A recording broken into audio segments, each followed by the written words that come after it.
بسم اللہ الرحمن الرحیم وبہ نستعین انہ خیر ناصر ومعین وصلی اللہ علی محمد وآلہ الطاہرین۔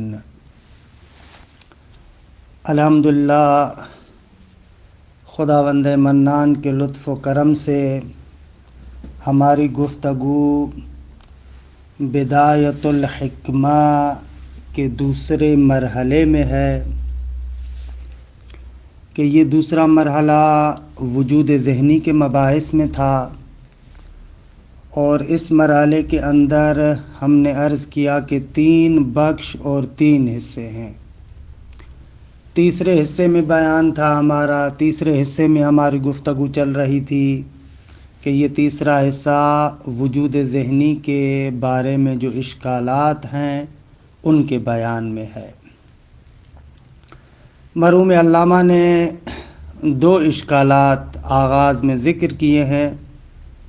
اشکال اول یہ تھا کہ اگر وجود ذہنی کو قبول کیا جائے تو اس کا لازمہ یہ ہے کہ ایک ہی چیز جوہر بھی ہو اور عرض بھی ہو، کیونکہ اگر آپ کسی ماہیت جوہریہ کو تصور کرتے ہیں تو وہ ماہیت جوہریہ اپنے تمام ذاتیات کے ساتھ ذہن میں آتی ہے۔ قہراً ماہیت جوہریہ کے تصور سے جوہر آپ کے ذہن میں آتا ہے۔ اچھا، دوسری طرف سے آپ کہتے ہیں کہ یہ صورت ذہنیہ نفس انسانی کے ساتھ قائم ہے، قائم بالنفس ہے، متقی بر نفس ہے۔ ایک طرف سے آپ کہتے ہیں کہ عیناً وہی حقیقت آپ کے ذہن میں ہے، یعنی جوہر ہے۔ دوسری جانب سے آپ کہتے ہیں کہ نہ، قائم بالنفس ہے، یعنی عرض ہے۔ قہراً ایک ہی چیز جوہر اور عرض ہو جائے گی کہ اس کا قہری نتیجہ یہ نکلے گا کہ ایک ہی شے قائم بالنفس ہو اور قائم بالذات ہو، خود قائم ہو، اور دوسری طرف سے کہتے ہیں کہ نہ، موضوع کے ساتھ قائم ہے، اور یہ نہیں ہو سکتا۔ یہ اشکال اول تھا۔ اشکال دوم یہ تھا کہ نہ فقط یہ کہ یہ جوہر اور عرض ہو جائے، بلکہ لازم آئے گا کہ ایک ہی شے 2 متباین مقولات کے نیچے مندرج ہو جائے۔ اگر ایک طرف سے آپ اس صورت ذہنیہ کو جو آپ نے تصور کیا ہے جوہر ہے، ماہیت جوہریہ ہے، تو مقول جوہر کے نیچے مندرج ہے۔ دوسری جانب سے آپ کہتے ہیں کہ نہ، علم مشہور قول کے مطابق کیف نفسانی ہے، تو پس مقولہ کیف کے نیچے مندرج ہو جائے۔ ایک ہی شے 2 متباین مقولات کے نیچے مندرج ہو، یہ محال ہے۔ اچھا، پھر اشکال کو آگے بڑھایا۔ نہ فقط یہ کہ یہ اشکال اس صورت میں لازم آتا ہے جب آپ ماہیت جوہریہ کو تصور کرتے ہیں، بلکہ کسی اور ماہیت کو بھی، مثلا کم، کیف، واز، عین، متى، ان میں سے کسی کو بھی آپ تصور کریں۔ خوب، جیسے ہی آپ وجود ذہنی کے نظریے کو قبول کریں گے، یعنی یہ ماہیت عیناً وہی مقولہ ہے۔ اگر خط، سطح یا جسم تعلیمی کو آپ نے تصور کیا ہے تو اس کا مقصد یہ ہے کہ وہ کم ہے، اور دوسری جانب سے آپ کہتے ہیں کہ یہ علم کیف نفسانی ہے، یعنی ایک ہی چیز کم بھی ہو اور کیف بھی ہو، خوب یہ محال ہے۔ تیسرے مرحلے میں اشکال کو اور آگے بڑھایا۔ کبھی کبھار آپ خود کیف کی ایک اور نوع کو تصور کرتے ہیں، مثلا کیف محسوس آپ کے ذہن میں ہے۔ خب کیف محسوس جیسے صوت ہے، جیسے رنگ ہے، اس طریقے کی اور جو کیفیات محسوس ہیں ان کو آپ تصور کریں۔ وہ ماہیت اگر آپ کے ذہن میں آ جائے تو وجود ذہنی کے نظریے کے اعتبار سے وہ ماہیت کیف محسوس ہے۔ اور دوسری جانب سے آپ کہتے ہیں کہ علم کیونکہ کیف نفسانی ہے تو پس ایک ہی ماہیت، ایک ہی شے 2 متباین انواع کے نیچے مندرج ہو جائے، خب یہ بھی محال ہے۔ یہ دو اشکالات تھے کہ جن کو بیان کیا علامہ نے۔ بعد میں علامہ نے فرمایا کہ اشکال اول شاید قابل جواب ہو، وہ اتنا سخت نہیں ہے، کیونکہ ایک ہی شے کا جوہر اور عرض ہونا اتنا بڑا مسئلہ نہیں ہے، کیونکہ عرض خود کوئی مقولہ نہیں ہے، بلکہ عرض عرضی عام ہے۔ جس طریقے سے عرض عرضی عام ہے اور 9 مقولوں پر عارض ہوتی ہے، تو اسی طریقے سے ایک مقولہ اور صحیح جوہر پر بھی عارض ہو جائے، خب اس میں اتنا بڑا مسئلہ نہیں ہے۔ خصوصیت سے جوہر کے بارے میں جب آپ تعریف بھی کرتے ماہیت اذا وجدت فی الخارج وجدت لا فی الموضوع، تو اشکال اول اتنا مشکل نہیں ہے۔ لیکن دوسرا اشکال سنگین ہے انصافاً، کہ ایک ہی شے متباین مقولات کے نیچے مندرج ہو یا ایک ہی شے مختلف انواع کے نیچے مندرج ہو، یہ محال ہے۔ علامہ نے فرمایا کہ اس قسم کے اشکالات کے بارے میں 2 طرح کے بیانات سامنے آتے ہیں۔ پہلے بیانات جن کو کہا جائے مبنائی جوابات، اگر ہم اصلاً حکماء کے مبنا کو نہیں مانتے، وجود ذہنی کو ہی اصلاً قبول نہیں کرتے، جیسے قول بالشبہ اور قول بالاضافہ یہی کہہ رہا تھا کہ عیناً وہ ماہیت نہیں آتی، لہذا یہ لوگ تو اشکال سے فرار کر لیتے ہیں، وجود ذہنی کا انکار کر دیا۔ دوسرے بعض حکماء ہیں جو آئے ہیں اور انہوں نے جوابات دیے ہیں، ان کے جوابات بنائی ہیں، یعنی اصل نظریہ حکماء کو قبول کرتے ہیں، لیکن اب آتے ہیں اور آ کر اس کے جواب دینے کی کوشش کرتے ہیں۔ پہلا جواب جو مرحوم علامہ یہاں پر نقل کرتے ہیں اور ہمارا آج کا درس ہوگا، وہ جواب فاضل کوشجی کا جواب ہے۔ اچھا، یہ فاضل کوشجی 9ویں صدی کی ایک شخصیت ہے عالم اسلام کے اندر، کہ علاء الدین علی ابن محمد سمرقندی، کہ یہ عالم تھے، بہت بڑے ریاضی دان تھے، متکلم تھے، اور آپ کے ذہن میں رہے کہ یہ اشعری متکلمین میں سے، کہ بہرحال اپنی جگہ پر ایک بڑی شخصیت گزری ہے، ولو ان کے اشعری متکلم تھے، لیکن ایک پڑھا لکھا انسان تھا، واقعاً بہت بڑا ریاضی دان تھا، بہت بڑا متکلم تھا، حتیٰ کہ اس کے بارے میں کہتے ہیں کہ جو سمرقند میں رصد خانہ بنا، اس سمرقند کے اندر رصد خانہ بنانے والا یہی فاضل کوشجی ہے، علامہ علاء الدین سمرقندی۔ اور اس کا نام اس اعتبار سے بھی آپ نے بہت زیادہ سنا ہوگا کہ ان کی مشہور شرح ہے تجرید الاعتقاد پر۔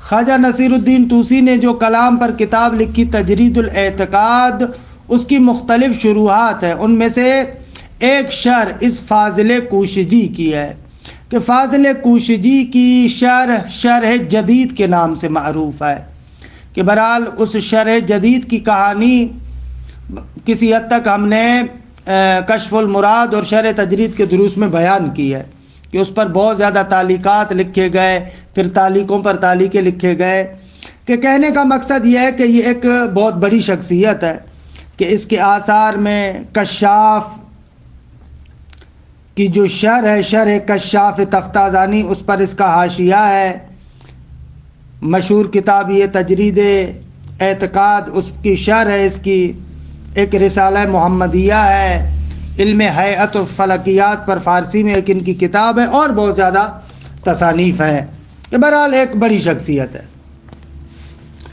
فاضل کوشجی آئے ہیں اور انہوں نے جواب دیا ہے، کہتے ہیں کہ آغا ہم ان اشکالات کے جوابات دے سکتے ہیں۔ دقت کیجیے گا اس کے اشکال کو، پہلے اس کے جواب کو سمجھیں۔ کوشجی کہتے ہیں کہ دیکھیں، جب علم انسان حاصل کرتا ہے، ایک ماہیت انسان کے ذہن میں آتی ہے، تو ہمارے پاس 2 چیزیں ہیں، ایک علم ہے اور ایک معلوم ہے۔ علم اور معلوم 2 علیحدہ علیحدہ چیزیں ہیں۔ اگر علم اور معلوم 2 علیحدہ علیحدہ چیزیں ہو جائیں تو اشکالات کے جوابات بالکل روشن ہیں۔ انسان کا جو علم ہے وہ کیف نفسانی ہے، وہ مقولہ کیف کے نیچے مندرج ہے، لیکن جو معلوم ہے اس معلوم کی ماہیت اسی مقولے کے نیچے مندرج ہے جس مقولے کے نیچے مندرج ہے وہ خارج میں۔ بس دو چیزیں ہیں، ایک ہی شے دو مقولوں کے نیچے مندرج ہو تو اشکال لازم آئے گا، اما اگر دو چیزیں ہوں اور ہر ایک جدا جدا مقولے کے نیچے مندرج ہو تو کوئی اشکال لازم نہیں آئے گا۔ یہ فاضل کوشیجی کے اشکال کا خلاصہ ہے کہ ابھی اس کی تفصیل عرض کرتا ہوں۔ تفصیل مطلب یہ ہے، کوشیجی کہتے ہیں کہ جب انسان کسی چیز کا عالم ہوتا ہے، علم پیدا کرتا ہے، تو انسانی ذہن میں دو چیزیں آتی ہیں، ایک شے حاصل فی الذہن ہے اور ایک شے حاصل للذہن ہے۔ دو چیزیں، ایک حاصل فی الذہن اور دوسری حاصل للذہن ہے۔ اچھا، کوشیجی کے نظریے کی توضیح دینے کے لیے معمولاً ایک مثال ذکر کرتے ہیں کہ مرحوم حاجی نے بھی اس مثال کو ذکر کیا۔ مثال آپ فرض کریں کہ ایک کاسہ ہے، ایک پیالہ ہے کہ جو سائیکلی پیالہ ہے۔ خب مثلاً ایک جسم ہے نا سائیکل دیدہ، جیسے آئینہ ہے مثلاً، خب آئینے کے سامنے آپ آتے، آئینے کے اندر تصویر آتی ہے۔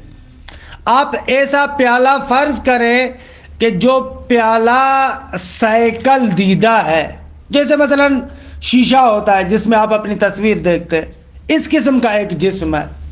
ایسے جسم سے ایک پیالہ بنے، اب آپ اس پیالے کے اندر ایک چیز رکھیں، جیسے ہی کوئی چیز آپ پیالے کے اندر رکھیں گے نا، آپ کے سامنے دو چیزیں آئیں گی، ایک وہ شے ہے جو پیالے کے اندر ہے، حاصل فی الکأس، اس پیالے میں ہے ایک چیز، اور دوسرا یہ کہ جیسے ہی آپ اس شے کو رکھیں گے، مثلاً آپ نے ایک اخروٹ رکھ دیا اس میں یا ایک بادام رکھ دیا، تو کیونکہ وہ پیالہ سائیکلی ہے، آئینے کی طرح ہے، فوراً اس پیالے کی ایک تصویر کہاں پر ظاہر ہوگی؟ اس کے پیالے کی جو سائیڈیں ہیں، دیواریں ہیں، ان کے اندر اس کی شکل بھی ظاہر ہوگی۔ درست ہے؟ جو اس پیالے کی سطح ہے، سائیڈیں دیوار وغیرہ کی جو سطح ہے، اس کے اندر ایک تصویر ظاہر ہوگی۔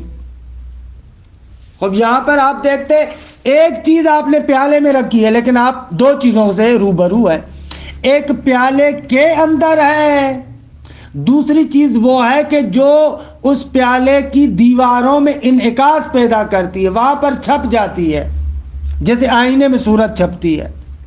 بس وہ چیز جو پیالے کے اندر ہے اس کو کہیں گے حاصل فی الکأس، اور جو چیز اس پیالے کی دیواروں میں، اس کی سطح میں فوٹو کی شکل میں چھپ جاتی ہے، جیسے آئینے کے اندر تصویر ہوتی ہے، وہ شے ہوگی حاصل للکأس۔ یا مثلاً اور میں آپ کو مثال دوں، ایک آپ کمرہ فرض کریں کہ جو کمرہ چاروں طرف سے شیشے لگے ہوئے ہیں۔ خب آپ جیسے ہی اس کمرے کے اندر آتے ہیں تو یہاں پر دو چیزیں ہیں، جیسے ہی آپ کمرے کے اندر آئیں، ایک آپ ہیں جو کمرے میں ہیں، اور دوسری آپ کی تصویر ہے کہ جو ان کمرے کی دیواروں میں چھپ جاتی ہے۔ بس ایک حاصل فی مثلاً حجرہ ہے، اس کمرے میں ہے، اور ایک حاصل للحجرہ ہے۔ کوشیجی کہتے ہیں کہ جب انسان علم حاصل کرتا ہے نا، اسی طریقے سے ایک ماہیت ہے جو ذہن میں حاصل ہوتی ہے، جیسے آپ نے ایک اخروٹ یا ایک بادام اس کاسے میں رکھا، یا جیسے آپ کمرے کے اندر آئے، یہ کیا ہے کہ آپ خود اس کمرے میں آئے، حاصل فی الحجرہ یا حاصل فی الکاسہ، اس کاسے میں حاصل ہوئی۔ اور دوسری چیز وہ ہے کہ جو اس کاسے کی دیواروں میں ظاہر ہوتی ہے، تو جیسے ہی ماہیت ذہن کے اندر آتی ہے تو ایک شے ہے جو حاصل فی الذہن ہے، اور دوسری شے ہے حاصل للذہن ہے۔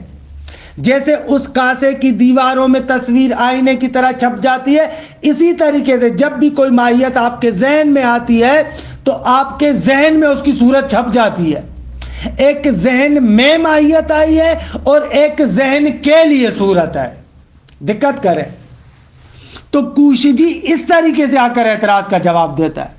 کوشجی کہتا ہے کہ جب جوہر کا آپ تصور کرتے ہیں تو وہ جو ذہن میں آیا ہے وہ مقول جوہر کے نیچے مندرج ہے، یا مثلا آپ کم کا تصور کرتے ہیں تو وہ چیز جو ذہن میں حاصل ہوئی ہے وہ مقول کم کے نیچے مندرج ہے، اس میں کوئی شک نہیں ہے۔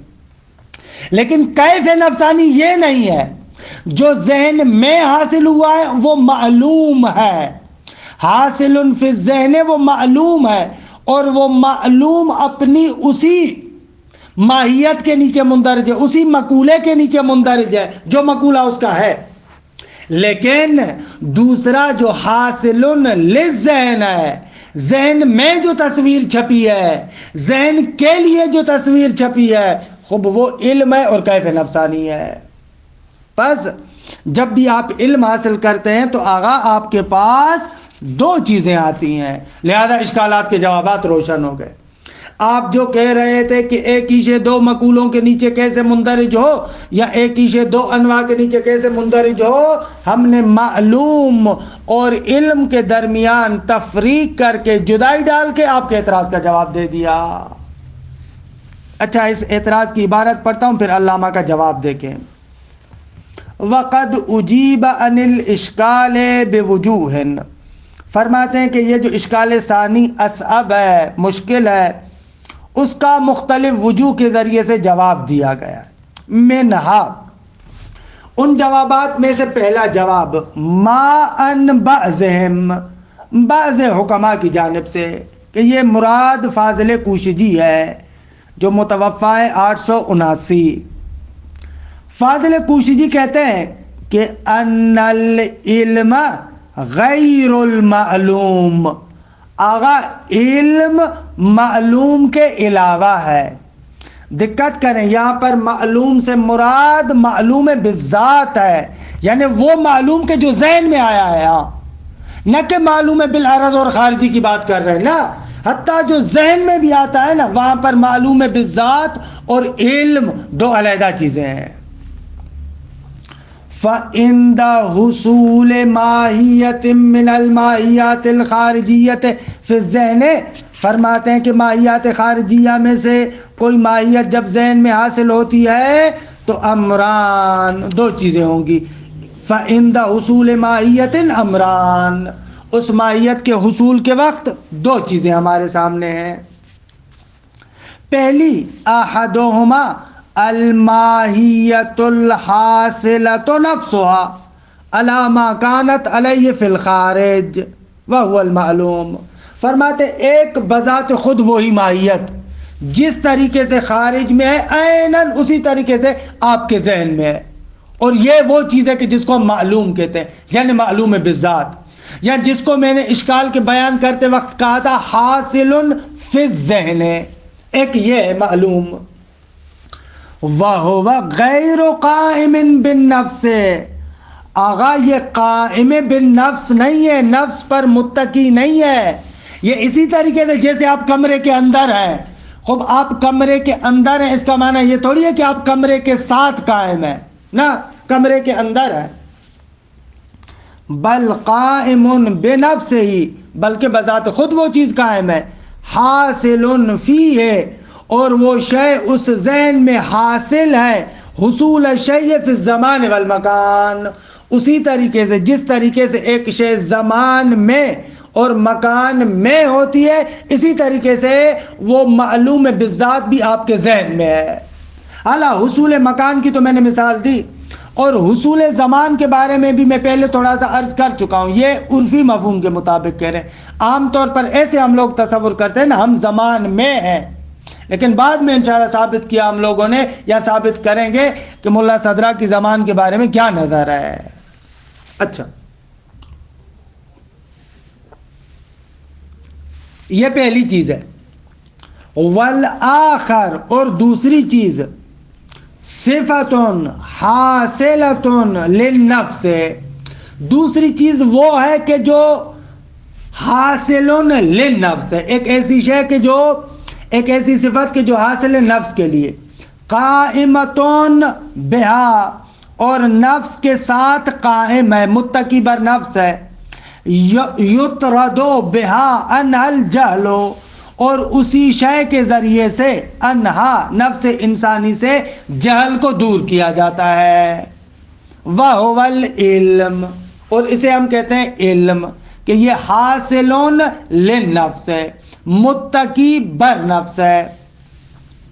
خب جب دو چیزیں ہو گئی، معلوم بالذات اور علم دو علیحدہ چیزیں ہیں، وَعَلَى هَذَا فَالْمَعْلُومُ مُنْدَرِجٌ تحت مقولتِ الخارجیہ من جوہر او کم او غیر ذالک۔ اگر اشکال کا جواب روشن ہو گیا، وہ جو معلوم ہے وہ اپنے مقولہ خارجیہ کے نیچے مندرج ہے، حالا جوہر ہو کم ہو یا کوئی بھی ہو۔ والعلم کیف نفسانی، اور علم کیف نفسانی ہے۔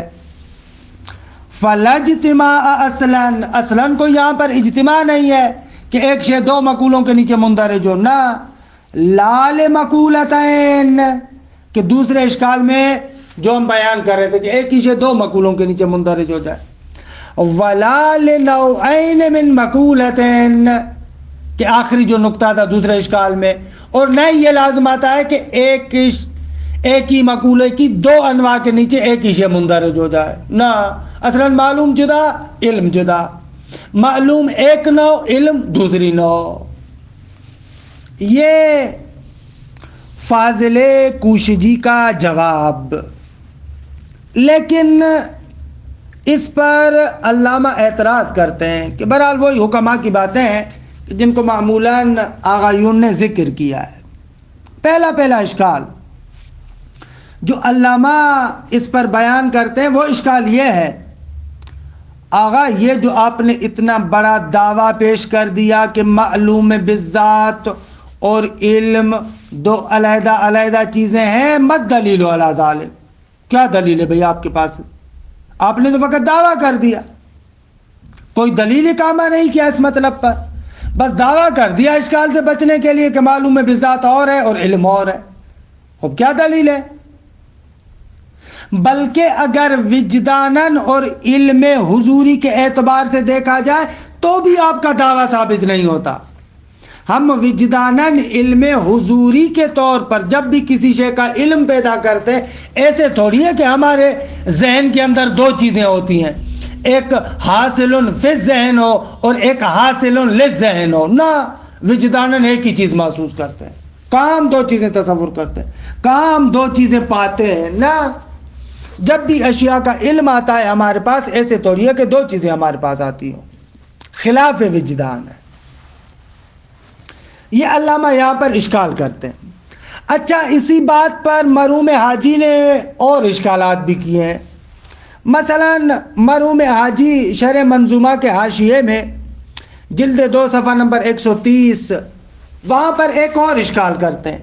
وہ اشکال یہ ہے، مرحوم حاجی کہتے ہیں کہ یہ فاضل کوشجی کا نظریہ اور یہ تحلیل در حقیقت حکماء کے نظریے اور جو قائل بالشبہ ہیں ان کے نظریے کا مجموعہ ہے، کیونکہ ایک طرف سے کہتے ہیں حاصل فی الذہن، خب یہ وہی حکماء والی بات ہے، درست ہے، حاصل فی الذہن عیناً وہی چیز آتی ہے، اور دوسری طرف سے کہتے ہیں دوسری چیز حاصل للذہن ہے، وہ جو ذہن میں آئی اس کا انعکاس ذہن کے لیے ہوتا ہے۔ خب یہ انعکاس وہی شبیون والی بات ہے۔ تو آپ کا قول ماشاءاللہ آپ نے جمع کر دیا حکماء اور شبیون کے قول کے درمیان، یعنی آپ کی بات ان دونوں قولوں کا مجموعہ ہے۔ خب ہو جائے کیا ہوتا ہے؟ خب اگر دونوں قولوں کا مجموعہ ہو تو وہ اشکالات جو قول بالشبہ پر وارد تھے طبیعتاً وہ سارے کے سارے اشکالات یہاں پر بھی آئیں گے۔ یہ دوسرا اشکال مرحوم حاجی کا۔ مرحوم حاجی اپنی بات کو آگے بڑھاتے ہوئے کہتے ہیں، نہ بابا، یہ کہاں دو قولوں کا مجموعہ، حقیقت میں یہ وہی قول بشبہ ہے، نہ فقط یہ کہ یہ دو قولوں کا مجموعہ نہیں ہے، بلکہ اصلاً یہ در واقع ہے ہی قول بشبہ۔ کیوں؟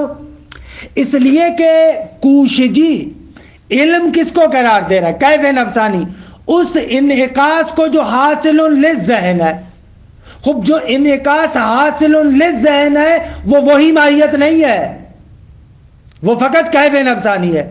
کوشجی ایسے کہہ رہا ہے، پس عینیت کو حفظ نہیں کرتا، عیناً وہ نہیں ہے، جو علم ہے وہ عیناً وہی چیز نہیں ہے۔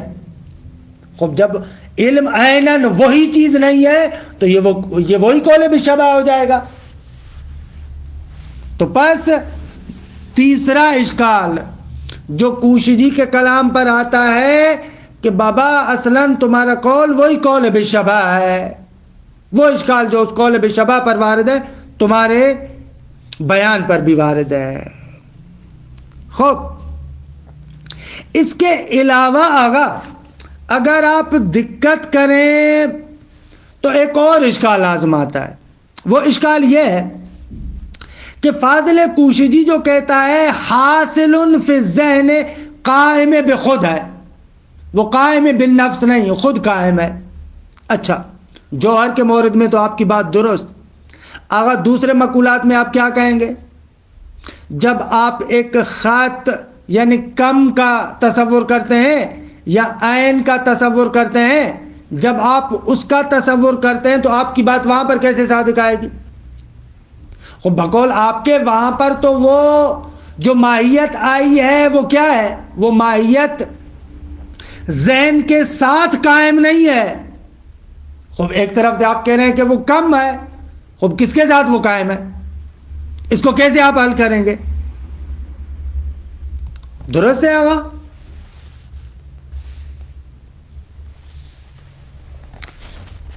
اور اس کے علاوہ ایک اہم ترین نکتہ جو سب سے زیادہ اہم ہے وہ یہ ہے،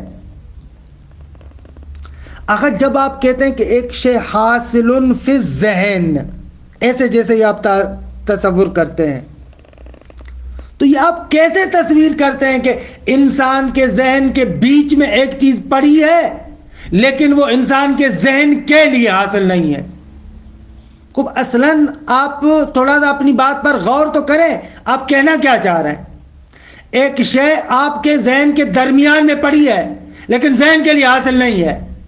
خوب یہ خلاف وجدان ہے، عجیب ہے، اس کو کیسے تصویر کرتے ہو آپ؟ لہذا یہ جو 3-4 اشکالات فاضل کوشجی پر وارد ہوتے ہیں، اس اعتبار سے اس کا راہ حل قابل قبول نہیں ہے۔ عبارت کو دیکھیں، وفی ہے فاضل کوشجی کے جواب میں اشکال ہے کہ انہو خلاف ما نجدہو من انفسنا عند العلم۔ اگر شان یہ ہے کہ یہ جو اس کا جواب ہے یا انہو اس کا جواب خلاف ما نجدہو، اس کے برخلاف ہے کہ جو ہم وجدان کرتے ہیں، من انفسنا جو ہم اپنے جان کے اندر وجدان کرتے ہیں اس کے برخلاف ہے۔ جب آپ کو علم حاصل ہوتا ہے تو ایسے تھوڑی ہے کہ دو چیزیں آتی ہوں، انہو خلاف ما نجدہو من انفسنا عند العلم، جب آپ علم حاصل کرتے ہیں تو آپ اپنے نفوس کے اندر جو چیز پاتے ہیں یا ہم جو چیز وجدان کرتے ہیں وہ یہ ہے کہ ایک چیز ہے، نہ کہ ایک علم ہے اور ایک جداگانہ معلوم بالذات ہے۔ فَإِنَّ الصُّورَةَ الْحَاصِلَةَ فِي نُفُوسِنَا عِنْدَ الْعِلْمِ بِشَيْءٍ هِيَ بِعَيْنِهَا الَّتِي تَطْرُدُ أَنَّ الْجَهْلَ وَتَصِيرُ وَصْفًا لَنَا نَتَّصِفُ بِهِ، اگر وہ صورت کے جو حاصل ہوتی ہے ہمارے نفوس کے اندر جب ہمیں کسی شے کا علم ہوتا ہے، وہ صورت عیناً وہی چیز ہے جو ہم سے جہالت کو دور کرتی ہے، جو حاصل فی النفس عیناً وہی شے حاصل للنفس بھی ہے، وتصیر وصفا لنا، اور ہمارے لیے وہ ایک وصف کی شکل میں بن جاتی ہے، نتصف بھی کہ جس وصف کے ساتھ ہم متصف ہوتے ہیں۔ لہذا آگاہ کوشجی آپ کا یہ جواب قابل قبول نہیں ہے، یہ پہلا جواب۔ دوسرا جواب جو مرحوم علامہ یہاں پر نقل کرتے ہیں وہ سید صدر الدین دشتقی شیرازی کا جواب ہے کہ جو معروف ہے سید سند کے ساتھ. لیکن بہرحال وقت گزر گیا ہے تو اس اشکال کو ہم آئندہ جلسے میں ذکر کریں گے. آپ بھی سر حال ہوں تاکہ سر حال اس جواب کو سمجھ سکیں. وصلی اللہ علی محمد وآلہ الطاہرین وآلہ